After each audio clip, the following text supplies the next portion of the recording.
BCom part 1 क्या हाल, BCom part 2 sorry BCom part 2 students क्या हाल है। उम्मीद है आप सब ठीक ठाक होंगे। अच्छा जी, आज हमने बात करनी है अपॉइंटमेंट ऑफ ऑडिटर कि अपॉइंटमेंट ऑफ ऑडिटर कैसे होती है। एक्चुअली अपॉइंटमेंट जो ऑडिटर्स होते हैं वो रीज़नेबल, उनके अपॉइंटेड इंटरेस्ट जो होता है उनका शेयर होल्डर्स के एक्चुअली उनका काम होता है कि उन्होंने शेयर होल्डर्स के इंटरेस्ट को प्रोटेक्ट करना है, और वो आंसरेबल भी शेयर होल्डर्स को होते हैं। और जो शेयर होल्डर्स होते हैं वही ऑडिटर्स को अपॉइंट करते हैं बाय वोटिंग राइट्स, यानी जितने भी शेयर होल्डर्स हैं उनमें से अगर 75% या 3/4 पार्ट जो है उन्होंने वोट कर दिया किसी भी एक शख्स के उसके लिए कि जी ये इस शख्स को ऑडिटर काम करना चाहिए, तो वो ऑडिटर अपॉइंट हो जाएगा। लेकिन इसमें क्या होता है कि अपॉइंटमेंट एक्चुअली कौन कौन कर सकता है। शेयर होल्डर्स अपॉइंट कर सकते हैं, बिल्कुल जी। नंबर 2 पे आती है मैनेजमेंट अपॉइंट कर सकती है। मैनेजमेंट कब अपॉइंट कर सकती है? Management actually at any time before the first general meeting, यानी जनरल मीटिंग से पहले कभी भी वो उसको अपॉइंट करेगी। और अगर मैनेजमेंट अपॉइंट कर देती है तो नेक्स्ट AGM यानी एनुअल जनरल मीटिंग से पहले पहले वो ऑडिटर ऑफिस को होल्ड करेगा और वो एज ए ऑडिटर काम भी करेगा। नंबर 3 पे आता है टू फिल कैजुअल वैकेंसी। अगर कोई एक ऑडिटर की रिज़ाइन या उसकी छोड़ जाने की वजह से कोई वैकेंसी क्रिएट हो जाती है तो वो ऑडिटर क्या करता है, उसको उसकी वैकेंसी को फिल करने के लिए भी ऑडिटर को अपॉइंट किया जा सकता है। अगर कोई भी ऑडिटर अपॉइंट यानी शेयर होल्डर्स ने भी अपॉइंट ना किया, मैनेजमेंट ने भी अपॉइंट ना किया, तो थर्ड नंबर पे आती है कॉर्पोरेट लॉ अथॉरिटी या SECP, security exchange commission of Pakistan. ये अथॉरिटी फिर ऑडिटर को अपॉइंट करती है, ठीक है। ये अपॉइंट करती है, इनको कहा जाता है स्टैट्यूटरी अथॉरिटीज यानी लीगली अथॉरिटी इसको कहा जाता है। स्पेशल नोटिस ऑफ अपॉइंटमेंट में क्या किया जाता है कि एक रीजनेबल नोटिस दिया जाता है जो भी ऑडिटर अपॉइंट हो रहा है उसको नोटिस दिया जाता है।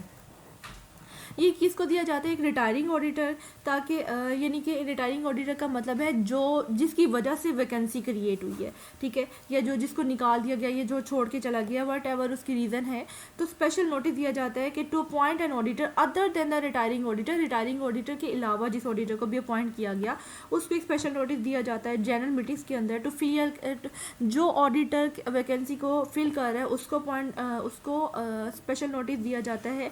या अगर एक ऑडिटर ने फॉर एग्जाम्पल डायरेक्टर्स ने एक ऑडिटर को अपॉइंट किया था, ठीक है, अब उसी ऑडिटर को रीअपॉइंट किया जाता है, उस ऑडिटर को भी एक स्पेशल नोटिस भेजा जाता है, ठीक है। कम्युनिकेशन, और जाहिर बात है जिन को स्पेशल नोटिस भेजा गया जिस भी ऑडिटर को, उसके साथ भी कम्युनिकेट किया जाएगा, चाहे वो पर्सन है उसको अपॉइंट किया गया है या वो रिटायरिंग ऑडिटर है या वो रिजाइनिंग ऑडिटर है, जो भी है, ठीक है।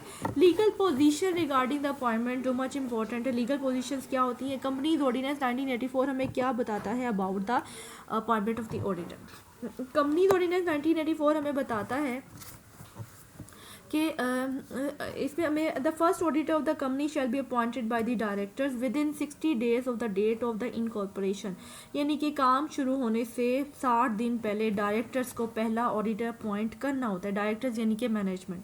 इफ़ दे फेल, अगर वो फेल हो जाते हैं then company in general meeting, तो फिर कंपनी क्या करती है, अपनी AGM यानी जनरल मीटिंग के अंदर ऑडिटर को अपॉइंट करती है। If not appointed by company, अगर कंपनी भी नहीं अपॉइंट कर पाती in general meeting within 120 days of the incorporation, then authority में अपॉइंट, यानी थर्ड नंबर पे आती है।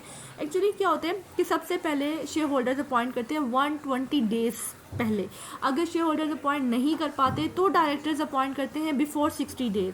अगर डायरेक्टर्स भी अपॉइंट नहीं कर पाते 60 days before, then corporate law authority SECP appoint करती है, ठीक है, विद इन 1 week। जैसे ही एक ऑडिटर ने काम शुरू करना है उसके एक हफ्ते से पहले उसकी पावर को उसको अपॉइंट कर दिया जाता है, ठीक है। नंबर 2 है क्या ये वैकेंसी, तो फिर डायरेक्ट अगर इन तीनों में से कोई भी अपॉइंट नहीं कर पाता तो डायरेक्टर्स उस वैकेंसी को फॉर एग्जांपल अगर एक ऑडिटर अपॉइंट हो भी जाता है, वो रिज़ाइन कर जाता है कि वो छोड़ के चला जाता है कि जी मैं काम कैरी नहीं कर सकता, या उसकी डेथ हो जाती है, तो कैजुअल वैकेंसी क्रिएट हो जाती है। फिर उस कैजुअल वैकेंसी को डायरेक्टर्स फिल करते हैं, डायरेक्टर्स ही अपॉइंट करते हैं अपनी तरफ से किसी भी ऑडिटर को। Hold office for the next general meeting, वो जो ऑडिटर जो भी अपॉइंट होता है, चाहे वो शेयर होल्डर्स ने अपॉइंट किया है, चाहे वो मैनेजमेंट ने अपॉइंट किया है, या चाहे वो कॉर्पोरेट लॉ अथॉरिटी ने अपॉइंट किया, वो ऑडिटर 1 साल तक, इसका कहा जाता है hold office for the next general meeting, यानी 1 साल तक, एक AGM से लेके अगली AGM तक, यानी एक एजीएम से इसमें तकरीबन पीरियड होता है 1 ईयर का, उसके अंदर वो अपना ऑफिस होल्ड करेगा, उसको कोई भी निकाल नहीं सकता। अच्छा जी, नंबर 3 पॉइंट है जो कि कंपनी ऑर्डिनेंस 1984 हमें बताता है कि रिजाइनिंग ऑडिटर रीअपॉइंटेड अनटिल, आप रिजाइनिंग ऑडिटर को अपॉइंट कर सकते हैं अनटिल अनलेस, जब तक कि वो ही गेट्स अनक्वालिफाइड, जब तक कि वो यानी उसके ऊपर जो भी कोई भी एलिगेशंस हैं वो रिमूव नहीं हो जाती, वो अनक्वालिफाइड नहीं हो जाता। नंबर 2, रेजुलेशन इस पास, उसके हक में रेजुलेशन पास हो जाएगी तो उसको अपॉइंट किया जा सकता है, या अगर उसको उस वक्त भी अपॉइंट किया जा सकता है अगर जो एग्जिस्टिंग ऑडिटर है वो अनविलिंगनेस शो कर दे कि जी मैं काम नहीं करना चाहता, तो उसकी जगह फिर रिटायरिंग ऑडिटर को अपॉइंट किया जा सकता है। जब भी जो भी ऑडिटर अपॉइंट किया जाएगा उसको इंटीमेशन यानी इतला दे दी जाएगी रजिस्ट्रार को, जी ये हमारा जो ऑडिटर है वो अपॉइंट हो गया, और विद इन 14 डेज उसको 14 डेज उसको इंटीमेट कर दिया जाएगा रजिस्ट्रार को कि इस शख्स के ये शख्स है, ये ऑडिटर है, ये एज एन ऑडिटर हमारी कंपनी के लिए काम करेगा। Qualification of auditor, qualification auditor कौन सा पर्सन होता है जिसको एज ए ऑडिटर कंसीडर किया जाता है, he must be chartered accountant, यानी कि सीए उसकी क्वालिफिकेशन होनी चाहिए, ठीक है, और कंपनी ऑर्डिनेंस 1961 के मुताबिक उसने सीए पास किया होगा। हर वो शख्स, कौन सा शख्स है जो कि कंपनी का ऑडिटर नहीं बन सकता, जो कंपनी का डायरेक्टर हो, भले वो सीए हो लेकिन वो कंपनी का ऑडिटर नहीं बन सकता।